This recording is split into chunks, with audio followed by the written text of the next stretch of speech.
زه به اسانه د اختر د لمانځه طریقه در وښیم. اوله خبره دا ده چې د لمانځه د لوی اختر او د کوچني اختر د لمانځه فرق نشته. خالی یو بدای چې کوچنی اختر په نیت کې بل دا دی لوی اختر. او دویمه خبره دا ده نه اذان غواړي نه اقامت غواړي. او بل خبره دا ده چې په جمعات به بغیر د جمعات باندې. بل خبره دا ده که چا مطلب یو ځای د عیدګاه لمونځ نه وکي بیا ولاړ دي بل ځای کاله ته نه اوس بیا د بل ځای کاله ته نه اوس بیا قضایي نه لري چې رئیس په کور کې سړی قضا وکي. او بل خبره د اختر دا ده چې کله د سهار لمونځ وکي بیا به ته نه اشراق په مسجد کې کوي نه په عیدګاه کې کوي نه بیا په کور کې کوي نه بیا نر کوي نه بیا ښځې کوي. څه په دې ځای کې بیا دغه عبادت دی. او بل خبره دا ده چې کله مطلب دغه د جمعه ټیم سلو د اختر د لمانځه راسه اول مخکې خو به داسې وو عزیزانو چې عیدګاوې به ولې غټې غټې عیدګاوې بیا دا د مسلمانانو ډېره لویه ورځ ده د خوشحالۍ ورځ ده د اظهار ورځ ده د کثرت چې موږ ډېر مسلمانان یو. بس هغه د بدمرغۍ څه د نفسي د وجې څخه هر سړی وروره یوه کوټه مسجد یې جوړ کړی هلته خپل د عیدګاه لمونځ کوي که نه نو څونه ښه خوند کوي د جمعې لمونځ څونه ښه خوند کوي چې بیخي ډېر لوی راشي لویه مجمع یې دعا یې هم ښه خوند کوي امین یې هم ښه خوند کوي او دلته ډېر ملاقاتونه هم کېږي مسلمانان هم سړی وویني په لمانځه خوند هم واخلي. دا نو څه معنا ده چې سړی ورور یوه کوټه یې جوړه کړې ده که څوم جایز دی شک نسته خو لیکن ډېره لویه خبره د ثواب خبره هغه ده چې سړی عیدګاه لره ولاړ شي. خو بیا که چیرې عیدګاه نه وي اوس زموږ په ښارو کې عیدګاوې ډېرې کمې دي بیا لوی لوی مسجدان دي جامع مسجدان دي هلته سړی ولاړ شي هر ځای دا نه چې زه د خپل مسجد خبره درته وکم هر ځای چې لوی مسجد دی اجماع څومره ډېره اجتماع څومره ډېره هغومره ثواب زیات دی. اوس په دې خبره خو دا بدقسمتي راغله چې هر سړی په خپل کور کې په خپل بیټه کې د قیامت نشانیانې دي. هر سړی ورور مسجد جوړ کوي د خپل ځان دپاره یې جوړ کوي دغه بل تر برو دا بل دپاره چې ورور ستا منزله زه درتللی نسم. څومره لویه بدقسمتي ده. حالانکې مسلمانان باید چې په دا ورځ باندې فخر وکړي چې الحمدلله موږ څومره ډېر مسلمانان یو او د الله امر د الله حکم د پیغمبر علیه السلام طریقه مې خپله کړه د خوشحالۍ خبره به وایي. بیا په دې کې خبره دا د عزیزانو چې کله د اختر ورځ شي نو اول به سړی دا وایي چې کم څوک چې فطرانه ورکوي هغه د فطرانه ادا کړي. صحیح سلو دا د الله د رسول طریقه وه. که چیرې چا نه که ادا یا لاس تنګ نه سوی کولی بیا د لمانځه بعد ادا که لمانځه بعد نه په دا بل ورځې ادا که بل ورځ نه په بل ورځې ادا که خو مطلب حال ته ګوره ادا یې که په خپل ژوند کې. او دا خبره هم ده بیا که چیرې د اختر اول ولا طوفان ولو باران ولو هوا ولا بد د ورځ و یو مشکل راغلی پروا نه دی بیا په سبا باندې وکړي سبا دی وکړي د هغه عیدګاه کې دی مطلب د عیدګاه لمونځ وکړي اختر پرون تېر شوی دی د بل سبا نو بیا اجازه چې د هغه نشته په لوی اختر کې شته په کوچني اختر کې شته هغه نشته. د لمانځه طریقه داسې شوله عزیزانو چې 2 رکعته لمونځ واجب د کوچني اختر په دې امام پسې. دا کم تورې چې ما درته وویلې دا خو زه تا پوه کوم ما په خوله درته وویل ته به خالي دغه تورې په خپل فکر کې راګرځئ په خوله یې مه وایه چې 2 رکعته لمونځ کوم واجب کوم د کوچني اختر کوم په امام پسې کوم سره د دې مطلب مخ مې د قبلې و طرف ته سره د شپږو تکبیرو الله اکبر دا شان مه وایه خالي په زړه کې راوګرځوه د کوچني اختر 2 رکعته لمونځ الله اکبر. صحیح دا ما اسانه در وښول یا په زړه کې خو د هغه خبره ده چې کوچني اختر لمونځ الله اکبر لاس پر نامه کښېښوئ په هغه نیت خو دا تورې هم شته چې 6 تکبیرونه زائد دا ورسره وایي. سبحانک اللهم ویل کېږي امام سبحانک اللهم وایي د سبحانک اللهم وروسته بیا 3 واره غوږو له ګوتې ویسو الله اکبر لاسونه یې لک الله اکبر لاسونه یې لک الله اکبر 3 واره بیا لاسونه چې پر نامه ونیسه. زموږ خلک منځونه نه زده کېږي نه د جنازې لمونځ زده کېږي نه د اختر لمونځ زده کېږي چې دا وسلو د قرات وویل سلو امام بیا رکوع سجده وسو بیا 2م رکعت 2م رکعت کې امام بیا څه کوي بیا مطلب هغه قرات وایي بیا چې کله رکوع له راځي بیا به 3 واره غوږ له لاس ویس الله اکبر الله اکبر الله اکبر لاسونه یې لکه بس بیا امام څلورم تکبیر وای بیا رکوع لره ولاړ سه بیا چې رکوع لره کله ولاړې مطلب دغه رکوع وسو سجده وسو سلام وګرځېدی نو بیا امام 2 خطبه وای خطبه یو د مطلب مابین کې کښینی 2 خطبه وای هغه خطبه اوریدل نو بیا دا واجب د کسړی د حالت ورته ناشتي غوږ باندې نیول داغه څخه ما بعد بیا د پښتنو مبارکۍ دی په مسجدانو کې باید سړی دا شی ونه کی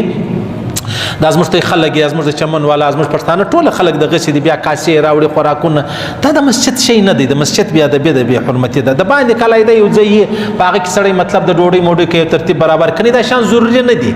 لازمي نه دي زموږ خلکو داسې ضروري او لازمي ګڼلي دي بیا خاص کر د سارا خلک ورور هغه ګرځه د اختر د سهار دپاره بیا کالي اغوستي دي هغه تیز عطر یې لګولي هغه زورور خوندوره لونګۍ یې ټینګه تړلي چوټې ورور په کال منځل هم نه راغلی یا عیدګاه ته سړی تیاري وکړي دا موږ چې کوم کالي یا غسل یا نوکام پرې کول یا نور مطلب دا د عیدګاه د لمانځه دپاره د سهار لمانځه دپاره نه وي بس نو دا خو نو صحیح چې لمونځونه نه کوي هغه بیا دا راکوي په هېڅ شي نه یې خبر اکشنیانې لاسونه کور ته سره کوي دومره سره سره کړي مشت خو رامعلومېږي موږ لیدلي دي بیخي ډېر لیدلي دي خو الله پاک دې موږ ته هغه دین را نصیب کړي چې هغه الله او رسول موږ ته ښوولی دي هغه لاره دې الله را نصیب کړي چې هغه د جنت لاره یي له هغه لارې دې الله پاک موږ وساتي چې هغه د جهنم لاره یي هغه لارې دې الله را نصیب کړي چې هغه حق لاره یي له هغه لارې دې الله موږ وساتي چې هغه باطله لاره یي نور الله پاک دې زموږ ته اختر بختور کړي الله پاک دې د ټولو مسلمانانو دپاره د خوشحالۍ زیری کړي الله پاک دې د ټولو مسلمانانو دپاره د چا قریبان عزیزان ورک دي الله پاک دې دغه اختر دا روزه د هغه دپاره دومره برکتمن کړي چې هغه خپل کور ته راشي پیغمبر علیه الصلاة والسلام په اختر کې دا عادت مبارک درلودی د بخاري حدیث دی چې پیغمبر علیه الصلاة والسلام مبارک به پر کومه لار عیدګاه راغلی و پر بله لار به بیا له عیدګاه څخه تللی دا زه خاص د اختر ورځ ورته ته در ښیم اختر خو نو هغه ته وایي چې د الله د رسول پر طریقه یو عبادت به هم هغه چې د الله د رسول پر طریقه او د آخرت جنت خو به نو هم هغه چې کوم د پیغمبر علیه السلام پر لار سړی ولاړ شي الله بیا ورکوي دلته به زه د اختر د ورځې څو خبرې درته وکړم پیغمبر علیه الصلاة والسلام مبارک خو نو د اختر د ورځې هم خپلې طریقې او سنت چې دی هغه درلودو لکه چې د غم لرو د پریشانی او د مصیبت او د تکلیف لار مشته د الله رسول را شوولې ده د خوشحالۍ هم را شوولې ده که الله زوی دار کې ته به څه کوې که الله له قرضې خلاص کې ته به څه کوې که الله پاک له قید را خلاص کې ته به څه کوې که الله پاک خپل کور وطن له راوستي بیا به ته څه کوې دا ټولې خبرې موږ ته را شوولې دي نو د مرګ خبر هم را شوولې ده چې مرګ به داسې تېروئ د مرګ غم به داسې تېروئ او اختر به داسې تېروئ د اختر خوشحالي به داسې تېروئ هغه څنګه هغه خبره دا د عاجزانو د اختر په ورځ اولنۍ خبره دا ده چې تاسو به سهار وختي راپورته کېږئ د لمانځه تیاري وکړئ د لمانځه تیاري چې دې وکړله نو بیا به د سهار لمانځه بعد حضرت انس فرمایي د پیغمبر علیه السلام یو عادت مبارک و چې دغه عیدګاه لره بتلی یو خوږ شی به وخوړی یعنې کجوري خرما به وخوړلی نو ولې نو دا چې فرق راشي پرون روزه و نن روزه نه ده زموږ څه بزرګان شته هغه بیا د اختر پر شی نه خوري لکه خاص کر په لوی اختر کې زه شی نه خورم ما روزه ده بیا زه خپل پسه حلالوم له هغسې خورم یا دا خبره نه ده عاجزان په کوچني اختر کې د پیغمبر علیه السلام مبارک طریقه دا وه بیا به پیغمبر علیه الصلاة والسلام مبارک څه کول بیا به مطلب غسل وسو په غسل کې مسواک وسو د مسواک څخه ما بعد بیا به مطلب پیغمبر علیه السلام مبارک چې به کومې ښې جامې درلودې موږ ته اوس اختر ته بیخي ډېرې جامې جوړې کړې دي یا یې جوړوو په هغه وخت کې دا خبره نه وله چې په 3 جوړې به درلودې یا ښه جوړه چې دا هغه به بیا مطلب په غاړه کړله بیا د هغه څخه ما بعد ښه خوشبو لګول ښه خوندوره خوشبو لګول محمد رسول الله مبارک و خوشبو ته ضرورت نه درلودی ولې له بدن یې هغه خوشبو پورته کېدله چې هغه له جنت راغلی ده سیده او بیا عطر سړی ولګوي خاص موږ سارا خلک عطر ولګوي داسې تیز عطر ولګوي چې پر منظور سره ولاړې د ده د وجې به د لمونځ پرېږدي تی په دې خبره سر خلاص دی ازما یکشنه ورو د عطر کار کوي نو هغه علایده مطلب د موسم خپل عطرونه راځي دوبۍ سپرون دی میلمه راغلی څه عطر یې راوړي هغه مولوي صاحب د ژمي جلا عطر دی د ګرمۍ جلا عطر دی د سپرلي جلا عطر دی دا اوس موږ خلک موږ سال منځل راورس چې راوځو وروره قرار ګر زکام سوي ګر پټخیو په الرجي باندې اخته نو دا عطر لږ ولګوي چا تکلیف مرزه ضرر مرسه صحیح سره مې لګوه څه ضرورت خالق بدن صفایي دا د پیغمبر مبارک طریقه ولا او بیا په هغه کې دا چې سړی نوکان پرې کړي او په هغه کې دا چې مطلب هغه چې کله ادګال راځي نو اول پترانه ورکه صدقه ورکه کدی نه ورکړي کدی ورکړي او پروا نه لري او کدی نه ورکړي لاس ته تنگ دی بیا پروا نه لري د اختر بعد یا ورکه میاس 2 3 5 الله پاک گنجائش راستولې دي او بیا د هغه څخه ما بعد راولاړ سي را بسي ادګال را دا سنت طریقه او وخت ولاړ سي ادګال را وختي نو چې ادګال را ولاړې ما درته ویلي و ابروز بیان کې راغلی و چې په دغه ورځ د اشراق لمونځ نشته د اختر پر ورځ د اشراق لمونځ نشته حتی علما فرمایي د څاښ لمونځ هم نشته نه به په کور کې کوي نه به په ادګاه کې کوي دا د خوشحالۍ ورځ ده نو پیغمبر علیه الصلاۃ والسلام مبارک په څه کول پیغمبر علیه مبارک په پر کومه لار ادګاه لرال یا چې په واپسې کې تلی پر بل لار به ولاړ نو ولې ولغه وجه دا ده چې پیغمبر مبارک په پښتنه کوله د یتیمانو پښتنه به کوله د کونډو پښتنه به کوله یا خدای واسطه څه به درلود څه خیرات به کوي نو دا لار خو وسو دا قریبان وسو دا عزیزان وسو دا همسایگان وسو بیا پر بل لار لاړې پاغه کې خو نور عزیزانو قریبان همسایگانو بیا به دا غو پښتنه کوله اصل خبره د لارې بدلې دا ولو او به سړی بکشنی اختر کې ادګال را روان الله اکبر لا اله الا الله والله اکبر الله اکبر ولله الحمد بکشنی اختر کې قرار په لوی اختر کې په زور چې څومره ډېرې وای هغومره الله ته خوند ورکوي اوس موږ چې سهار راوځو اول کالي واغوندو اول سیلفي جوړو سید تصویرونه واخلو له اوله سره مې د الله پاک رضا په ناراضګي بدله کړله ذکر نسته فکر نسته د هغه چا فکر نسته په زړه کې چې د ازمات څنګه کړه خو یتیمان دي د هغو به اختر څنګه یي هغه یوه کونډه ده د هغې اختر به څنګه یي